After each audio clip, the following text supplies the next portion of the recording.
I think throughout our journey, we kind of kept a particular mantra, and that was the phrase one day closer. And we didn't know what that one day closer really meant. Was it one day closer to meeting a daughter, to going through an adoption process, to fostering? There's so many things what that one day closer could have been, but we kept that mantra. And honestly, in hindsight, I think I would say like keep with that.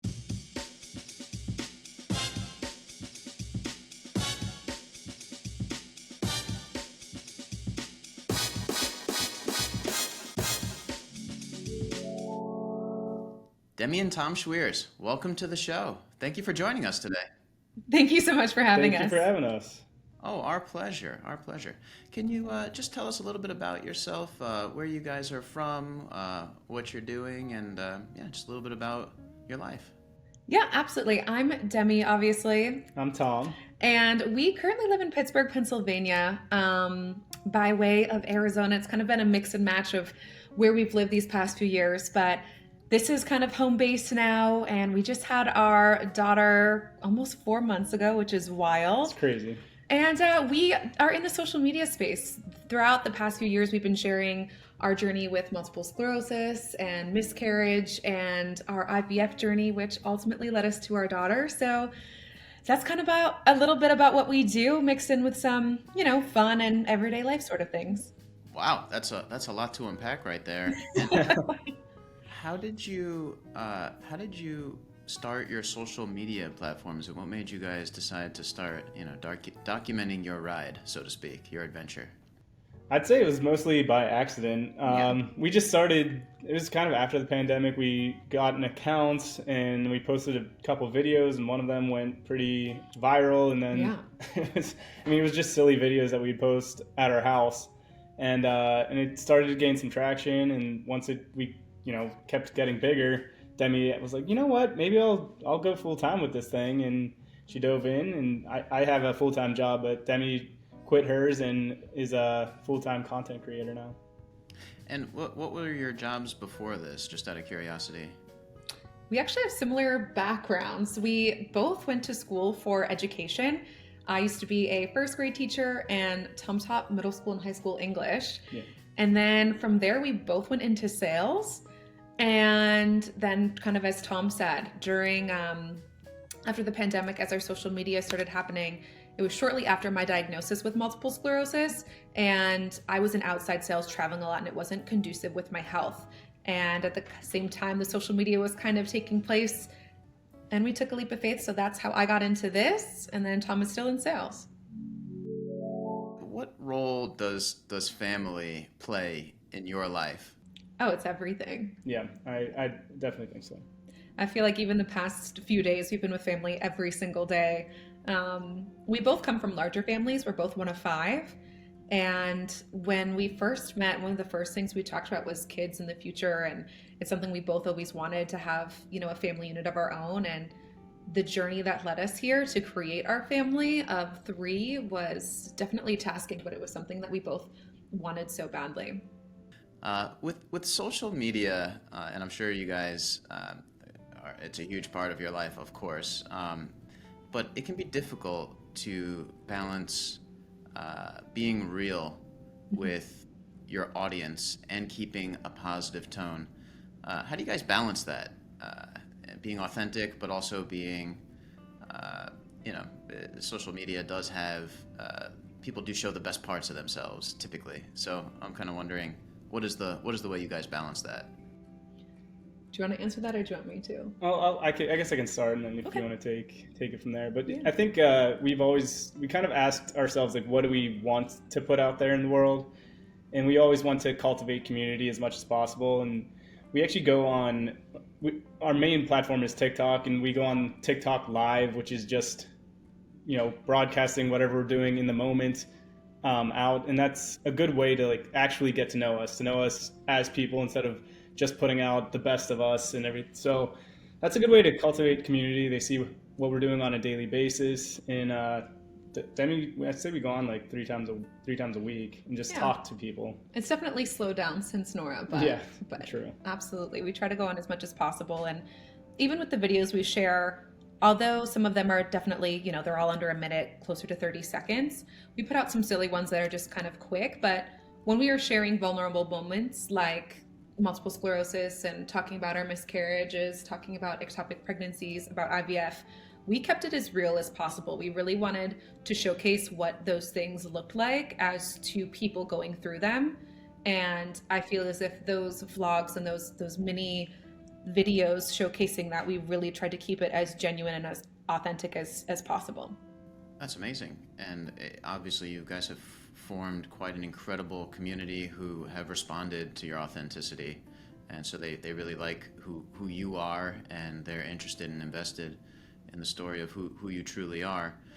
I know a few people with MS, and that can be a tricky challenge, so to speak. I'm wondering, as your community has grown and you've shared those intimate parts of yourself and some of those challenges, as your community has grown, how has that helped you, or have there been any groups or interactions you can speak of that have helped you to continue on your journey and get through that challenge?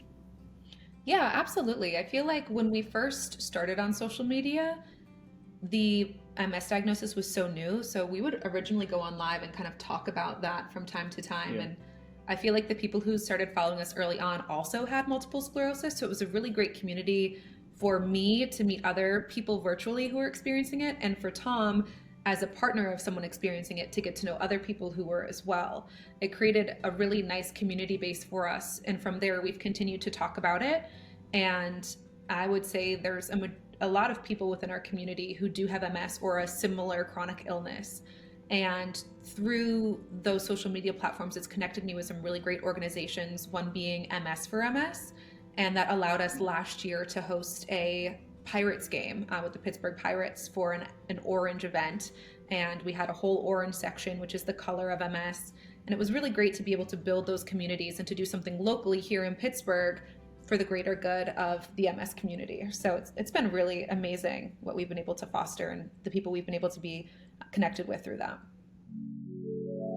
Are there any specific interactions that you've had that you'd like to share with anyone in the community who maybe had MS or was going through perhaps a fertility challenge? Or, I mean, there's a lot of parents out there who can relate to that, and even a miscarriage, as you mentioned before too, is very tough. I have friends who can't even watch the new series of Game of Thrones because of how real it was for them to experience that. So there's real trauma in that. I'm wondering, how have you helped anyone through that, or is there any interactions you'd like to mention here on the show? Yeah, I think that is the reason why we decided to talk about it, is because it is a taboo subject, and it's hard to talk about. People, they say wait until you're through the first trimester to even mention that you're pregnant, because there could be miscarriage.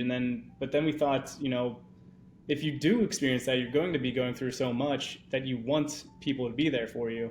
So we decided we want to spread this awareness, because there's so many people that go through it, and that they have a place to go, and that we can open up the conversation and be a little vulnerable with each other. But specifically, I think we get so many messages every single day.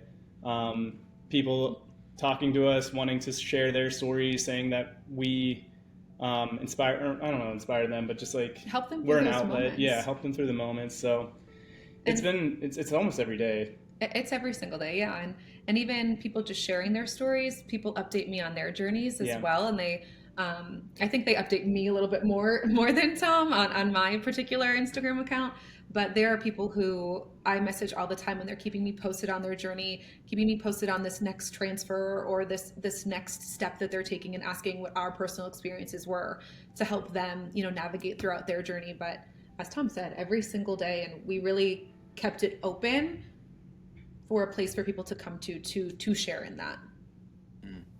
And that's so important, because there's this, I've had a few friends who have been through this experience, and they told me way after. Yeah. And, I would have liked to have been there for them, but There's a strange, it's stigmatized in a way, and it it feels like it shouldn't be, and people should feel that they can lean on their community, even just from like a family standpoint, and even one layer out to friends.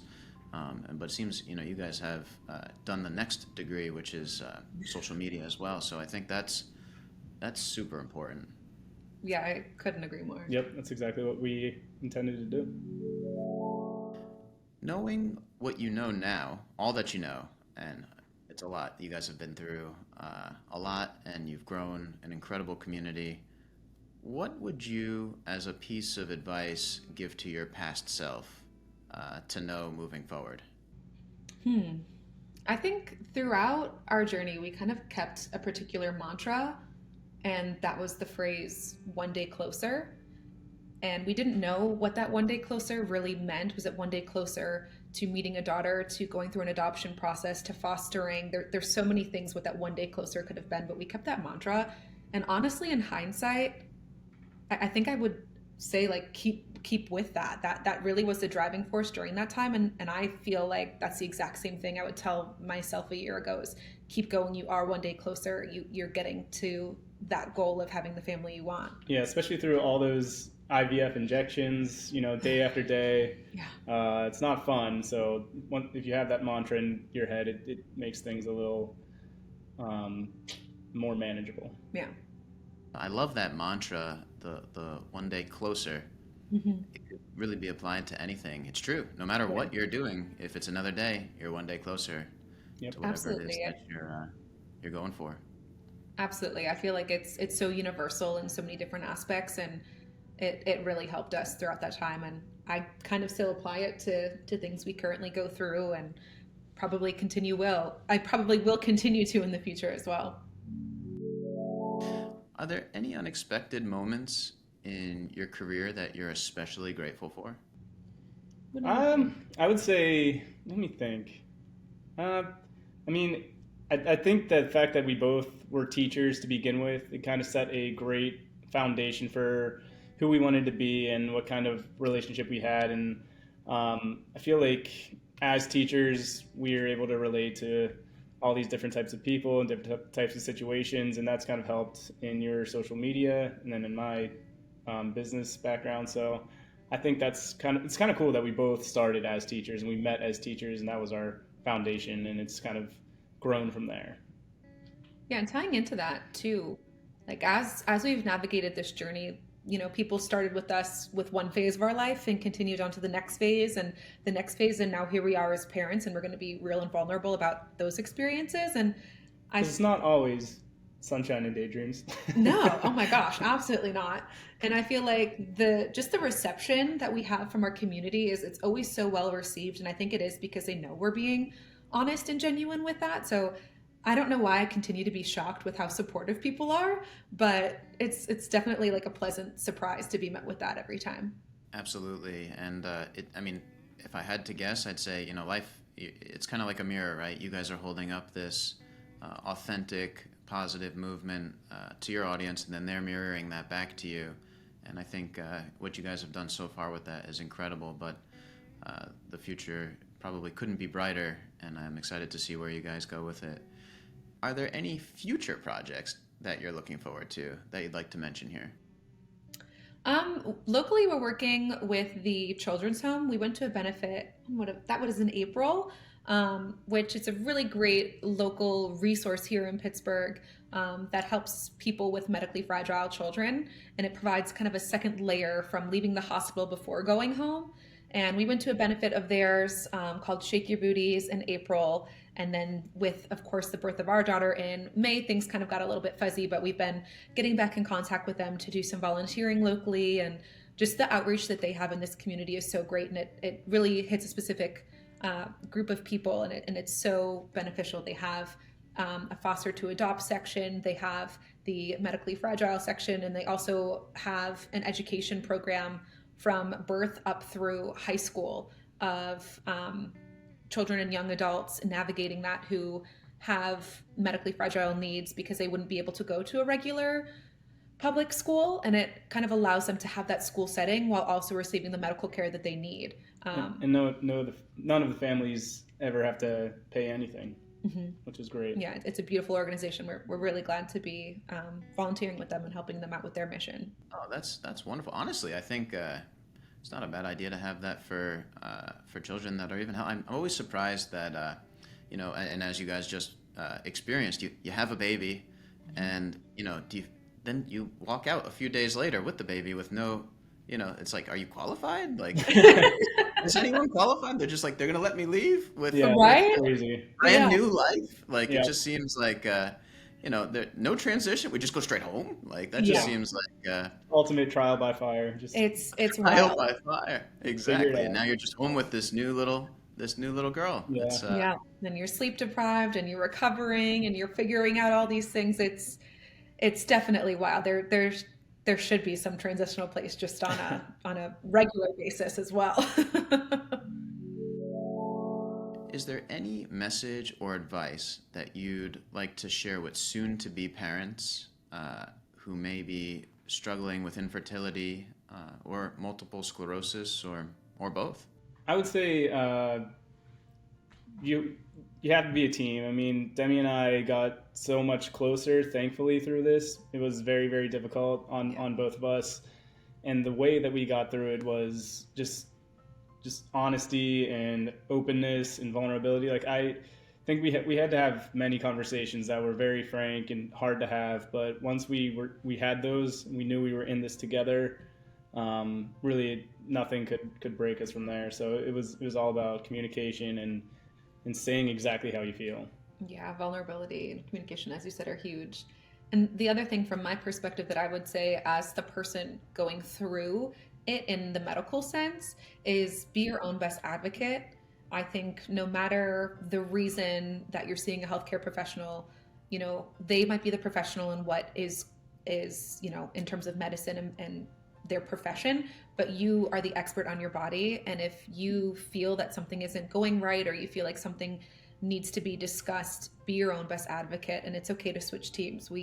I switched neurologist, we've switched our fertility clinic, because we just felt like we weren't getting our needs met during that time. So that would kind of be my little tidbit. Yes, that's aside really from yours. Yeah. That's amazing advice, and you need an advocate too. Doctors, they can make mistakes. They're great. Obviously, we don't want a world without doctors, that's for sure. But it always helps to have second, third pair of eyes on a thing, and they miss things, and we've seen it before too. And they're human also, and definitely you have to do what's right for you and have the confidence to do that and the support system to do that. So for anyone who's listening, that's important advice. If you don't feel like your team is getting it done, always feel free to look elsewhere, because you're worth it. Absolutely. And even furthermore, the two of you together as a unit, it's so obvious that you guys have had those vulnerable moments together, and how you are together. It's a beautiful thing, and thank you so much for coming on the show. Absolutely. Thank you so much. Thank you for having us. It's been a real pleasure, and it's such important work, as you said.